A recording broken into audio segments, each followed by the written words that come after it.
थाने के समस्त कर्मचारियों के ऊपर संदेह है हमारा। अगर सही से हुई होती तो वो आज जिंदा होते। सर अभी डीआईजी साहब से मिल के आए हैं, क्या मांग रखे हैं? डीआईजी साहब से बात हुई है और जो हमारे मांगे थी मैंने उनके सामने रखी और उन्होंने जो अपने बातें रखी हैं उन सब बातों पे ये कंक्लूजन निकला है कि डीआईजी साहब इस चीज की जांच करा के ही आगे की कार्रवाई करना चाहते हैं।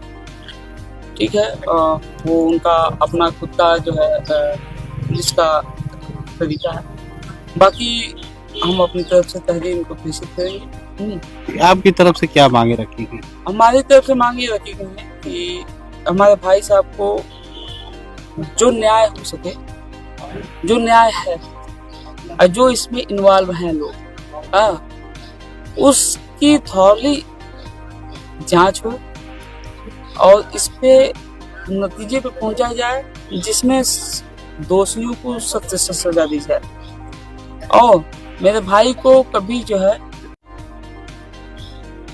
भगोड़ा वाले शब्दों से होता है ना, लोग जो कहते हैं कि भाग गए, पोस्ट छोड़ दिया, आत्महत्या कर दी, इस सब शब्दों से कहीं से भी जो है चीजों को कभी भी इंटीमेट वो न किया जाए। क्या ऐसा कुछ कहा जा रहा था? मैं अपनी तरफ से बोल रहा हूँ कि इस प्रकार की चीजों से कि किसी की जान गई है और बाद में कभी ऐसा ना हो कि पुलिस की रिपोर्ट ऐसी आए जिसमें हम जो है खुद ही दोषी पाए जाए, क्योंकि जिसका खोता है उसका दर्द वही जान पाता है। प्रशासनिक कार्रवाई से आप कहां तक संतुष्ट हैं? प्रशासनिक कार्रवाई जो इन्होंने कार्रवाई की है उससे हम निगेटिव में है, इससे हम तनिक भी संतुष्ट नहीं है। मेरे परिवार का, मेरे गांव का, मेरे समाज का मतलब मेरे जानने वाले लोग, मेरे अन्य भी महकमे के लोग, इनको किसी भी प्रशासनिक कार्रवाई से तनिक भी वो नहीं है, संतुष्टि नहीं है। इसकी प्रॉपर जांच हो। हमारी भाभी ने डीआईजी साहब के सामने एक और शब्द लिखा बात कहा है कि यदि इसकी हो सके सर तो आप सीबीआई जांच कराइएगा। इस बात की भी जांच उन्होंने हमारी भाभी जी ने उनके सामने प्रस्ताव सीबीआई जांच की मांग की तो क्या कहा गया, आश्वासन क्या दिया गया? आश्वासन ये दिया गया कि फिलहाल ये जांच हो जाए, फिर आगे जो भी कंक्लूजन मिलता है, कॉन्क्रीट कोई एविडेंस मिलता है तो फिर आगे जो है कार्रवाई की जाएगी। डायरेक्टली उन्होंने कुछ ऐसी डिमांड के लिए जो है प्रॉपर उन्होंने किसी प्रकार की हामी नहीं भरी है। ठीक है, तो पोस्टमार्टम के बाद बॉडी आप लोग देवरिया ले जाएंगे या? पोस्टमार्टम के बाद मैं अपने गृह जनपद जो है मैं अपने गृह जनपद ले जाऊंगा, उनका संस्कार अपने रीति रिवाजों के साथ गांव से ही करेंगे। मैम आपके पति के साथ ऐसी घटना हुई है, अभी तक क्या आप मांग की है, क्या हो रहा है?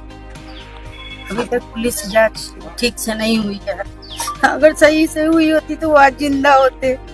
आप लोग आप लोग जो है इमोशनल क्वेश्चन मत करिए। सॉरी, मैं जब से आप आई हैं कितना आप भाग दौड़ कर रहे हैं अपने पति के लिए के इंसाफ दिलाने के लिए? हम उसी दिन से दौड़ रहे हैं जिस दिन से वो लापता है। हमको 6 तारीख को पता चला, 6 तारीख से दौड़ रहे हैं। अभी जब से ये घटना आपको पता चला कि इस तरह हुई है तब से आपको पुलिस द्वारा क्या किया गया है जिससे आप संतुष्ट या असंतुष्ट हैं? हमको किसी ने कोई खबर नहीं दी है। जहाँ भी हमको जो भी पूछना रह रहा है हम खुद फोन करके पूछ रहे हैं। हमारे पास किसी का फोन नहीं आया है और ना ही हमसे कोई मिलने आया है। अभी क्या मांग की है आप ये हिसाब से? हमने ये मांग किया है कि पोस्टमार्टम जो वीडियोग्राफी के द्वारा हो, उसमें हमारा सदस्य रहे, सीबीआई जांच की। अच्छा, किसी पे कोई संदेह या कुछ ऐसा है? देखिए, बिना जांच के किसी भी कॉन्क्रीट एविडेंस पे पहुंचना तो सही नहीं है, लेकिन जो संदेह की बात है वो थाने के समस्त कर्मचारियों के ऊपर संदेह है हमारा। क्या हमारे पूरे परिवार का संदेह? क्या जिनके ऊपर संदेह जता रहे हैं उनके ऊपर कार्रवाई चाहते हैं? यदि संदेह जता रहा है, संदेह से कार्रवाई नहीं होता है, लेकिन मैं चाहता हूं कि उस पर प्रॉपर इन्वेस्टिगेशन हो, किसी प्रकार की लीपापोती ना हो।